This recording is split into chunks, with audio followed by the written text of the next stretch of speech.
Hello students, আমার চ্যানেলে তোমাদেরকে স্বাগত। শুরু করছি ক্লাস 11 ফার্স্ট সেমিস্টারের একটি রাষ্ট্রবিজ্ঞানের ক্লাস। তো দেখতে পাচ্ছ তোমাদের সামনে রয়েছে কিন্তু ক্লাস 11 ফার্স্ট সেমিস্টার রায় মার্টিন প্রশ্ন বিচিত্রা। তো এই প্রশ্ন বিচিত্রা থেকে কিন্তু আমি তোমাদের জন্য রাষ্ট্রবিজ্ঞান অর্থাৎ পলিটিক্যাল সায়েন্সে কিন্তু অধ্যায়ভিত্তিক এমসিকিউ ক্লাস করাচ্ছিলাম এই প্রশ্ন বিচিত্রা থেকে। তো আজকে আরও একটি কিন্তু অধ্যায়ভিত্তিক এমসিকিউ ক্লাস তোমাদের জন্য নিয়ে এসেছি। প্রথম থেকে শেষ পর্যন্ত ভিডিওটা দেখবে, একটু স্কিপ করবে না। চলো শুরু করি, দেখে নাও। তো আজকে আমরা পড়বো রাষ্ট্রবিজ্ঞানের, একটুখানি দেখে নেবে। আজকে আমরা রাষ্ট্রবিজ্ঞানের 11তম পর্ব করব। ঠিক আছে, আজকে আমরা রাষ্ট্রবিজ্ঞানের 11তম পর্ব করব। আজকে আমাদের শুরু হবে চতুর্থ অধ্যায়, সংবিধান, সংজ্ঞা ও শ্রেণীবিভাগ। এই চতুর্থ অধ্যায়টা আজকে আমরা শুরু করব। তো তার আগে তোমাদের একটু বলে দিই, আমরা কিন্তু 10টি পর্ব করেছি। ঠিক আছে, এবার আমাদের কিন্তু 3টি অধ্যায় হয়ে গেছে। একটু দেখো, 3টি অধ্যায় হয়ে গেছে। দেখো, নাগরিকতার 3য় অধ্যায়টা আমরা শেষ করেছি। ঠিক আছে, তো আজকে আমরা করব চতুর্থ অধ্যায়। ঠিক আছে, 11তম ক্লাস হবে। ওকে, তো প্রথম থেকে শেষ পর্যন্ত ভিডিওটা দেখবে, একটু স্কিপ করবে না। চলো শুরু করি ক্লাসটি। ক্লাস 11 ফার্স্ট সেমিস্টার রায় মার্টিন প্রশ্ন বিচিত্রা থেকে রাষ্ট্রবিজ্ঞানের অধ্যায়ভিত্তিক 11তম ক্লাস, চতুর্থ অধ্যায়, সংবিধান, সংজ্ঞা, শ্রেণীবিভাগ। চলো শুরু করি। দেখো, বলছে সুপরিবর্তনীয় ও দুষ্পরিবর্তনীয় সংবিধানের একটি উদাহরণ হলো গ্রেট ব্রিটেন ও মার্কিন যুক্তরাষ্ট্র। ঠিক আছে, পরের প্রশ্ন। অলিখিত সংবিধান রয়েছে ব্রিটেনে। রাষ্ট্রের চরম ও সর্বোচ্চ কর্তৃপক্ষের শৃঙ্খলাবদ্ধ রূপ হল সংবিধান, এই কথা বলেছেন অ্যারিস্টটল। পরের প্রশ্ন চলো। ড্যাশ সংবিধান একটি দোষ হলো একটি স্থবির ও রক্ষণশীল, এটা দুষ্পরিবর্তনীয়। আচ্ছা, পরের প্রশ্ন দেখো। এমন একটি দেশ যেখানে অলিখিত সংবিধান রয়েছে, তাহলে এখানে হবে সুইডেন। ঠিক আছে, এখানে উত্তর হবে কিন্তু সুইডেন। ওকে, পরের প্রশ্ন দেখো। লিখিত এবং অলিখিত সংবিধানের দুটি প্রধান পার্থক্য হলো, দেখো, অনমনীয়, নমনীয় এবং বিচার বিভাগের প্রাধান্য, আইন বিভাগের প্রাধান্য ও আইন বিভাগের প্রাধান্য। ঠিক আছে, তো দেখে নাও পড়ার করে। লিখিত ও অলিখিত সংবিধানের দুটি প্রধান পার্থক্য হলো তো অনমনীয়, নমনীয় ও বিচার বিভাগের প্রাধান্য ও আইন বিভাগের প্রাধান্য। ঠিক আছে, ভালো করে একটু দেখে নেবে। ওকে, দেখো পরের প্রশ্ন দেখো।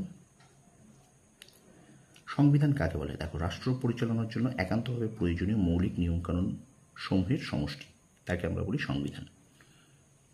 আচ্ছা, তারপর দেখো, কনস্টিটিউশন শব্দটি কোন লাতিন শব্দ থেকে এসেছে? কনস্টিটিউরি, কনস্টিটিউরি। পরের প্রশ্ন। সংবিধান হলো কতগুলি প্রথা ও আইনের সমষ্টি যার মাধ্যমে রাষ্ট্রীয় জীবন নিয়ন্ত্রিত হয়, উক্তিটি করেন লর্ড প্রাইস। পরের প্রশ্ন দেখো।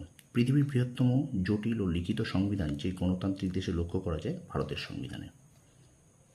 তারপর দেখো, পৃথিবীর প্রাচীনতম, ক্ষুদ্রতম লিখিত সংবিধান হলো মার্কিন যুক্তরাষ্ট্রের। নীতি সংবলিত সংবিধানের উদাহরণ হলো ইসরায়েল। ইংল্যান্ডের সংবিধান হলো অলিখিত ও সুপরিবর্তনীয়। আচ্ছা, পরের প্রশ্ন দেখো।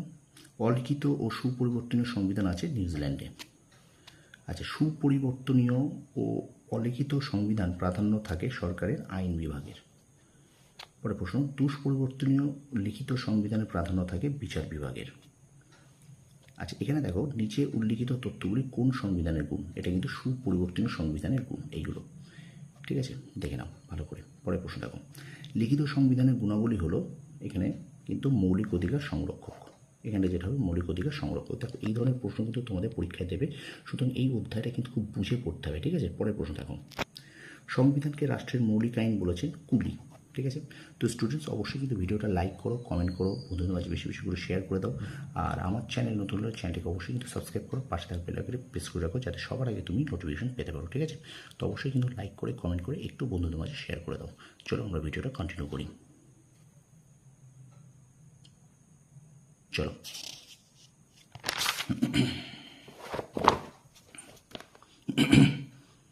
এবার দেখো, এখানে দেখো, বিবৃতি কারণ বলছে এ এবং আর উভয় সত্য, আর সঠিকভাবে একে প্রতিষ্ঠা করে। ঠিক আছে, আমি আর বিবৃতি কারণটা পড়ছি না, তোমরা দেখে নাও। ঠিক আছে, আচ্ছা, এখানে দেখো, এবার বলছে যে নিম্নলিখিত তথ্যগুলি কোন সংবিধানের দোষ? এটা কিন্তু সুপরিবর্তনীয় সংবিধান। তোমরা তথ্যগুলিকে, এইগুলোকে ভালো করে দেখবে। ঠিক আছে, তাহলে বলছে নিম্নলিখিত তথ্যগুলি কোন সংবিধানের দোষ? সুপরিবর্তনীয় সংবিধানের। ঠিক আছে, আচ্ছা, পরের প্রশ্ন দেখো।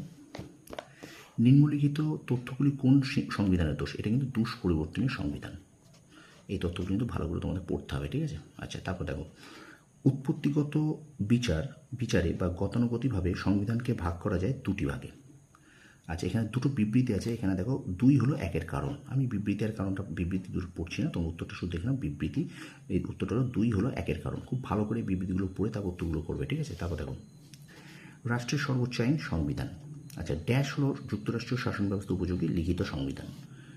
আচ্ছা, এবার দেখো এখানে আছে স্তম্ভ মেলাও, এটা হবে 1-C 2-D 3-B 4-এর এ। কী বললাম? 1-C 2-D 3-B 4-এর এ, ঠিক আছে? আচ্ছা, লিখিত সংবিধানের দেশের সর্বোচ্চ আইন হলো সাংবিধানিক আইন। আচ্ছা, সুইজারল্যান্ডের সংবিধান লিখিত। এককেন্দ্রিক সংবিধান হলো ফ্রান্সে। আচ্ছা, অনমনীয় সংবিধান হলো অনমনীয় সংবিধান সুবিধা হলো স্থায়িত্ব। আচ্ছা, কোনো সংবিধান ব্রিটিশ সংবিধানের মতো অতটা সুপরিবর্তনীয় হওয়া ভালো নয়, আবার মার্কিন যুক্তরাষ্ট্রের সংবিধানের মতো অতটা দুষ্পরিবর্তনীয় হওয়া উচিত নয়, বলেছেন ল্যাস্কি, ঠিক আছে? তোমরা এটাকে একটু ভালো করে তোমাদেরকে দেখার প্রশ্নটা দেখো, প্রশ্নটা ভালো করে দেখে নাও।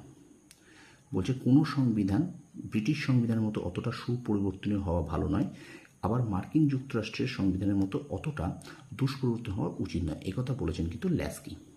আচ্ছা, পরে দেখো কোনো সংস্থার শাসনতান্ত্রিক আইন লিখিতভাবে দলিলে বিধিবদ্ধ না করা হলে তাকে সংবিধান বলা যায় না, বলেছেন টকভিল, ঠিক আছে? পরের প্রশ্ন। আচ্ছা, সুনির্দিষ্টতা হলো লিখিত সংবিধানের গুণ।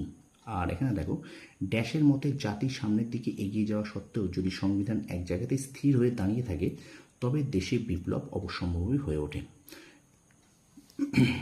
ভালো করে দেখে নাও, ঠিক আছে? এটা দেখো কী বলছে, যে ড্যাশের মতে জাতি সামনের দিকে এগিয়ে যাওয়া সত্ত্বেও যদি সংবিধান এক জায়গাতে স্থির হয়ে দাঁড়িয়ে থাকে তবে দেশে বিপ্লব অবশ্যম্ভাবী হয়ে ওঠে। এ কথা কে বলেছেন? না, মেকলের মতে, ঠিক আছে? তো এই ছিল তোমাদের জন্য ক্লাস 11 ফার্স্ট সেমিস্টারের রায় ও মার্টিন প্রশ্নবিচিত্রা থেকে রাষ্ট্রবিজ্ঞানে কিন্তু 11তম অধ্যায়ভিত্তিক এমসিকিউ ক্লাস। তো ভিডিওটা ভালো লাগলে কিন্তু তোমরা অবশ্যই কিন্তু লাইক করবে, কমেন্ট করবে, বন্ধুদের মাঝে বেশি বেশি করে শেয়ার করবে। আর আমার চ্যানেল নতুন হলে অবশ্যই চ্যানেলটা সাবস্ক্রাইব করো, পাশে থাকা বেল আইকনটি প্রেস করে রাখো। তোমরা সফল হও, তোমাদের সাফল্য কামনা করি। ধন্যবাদ।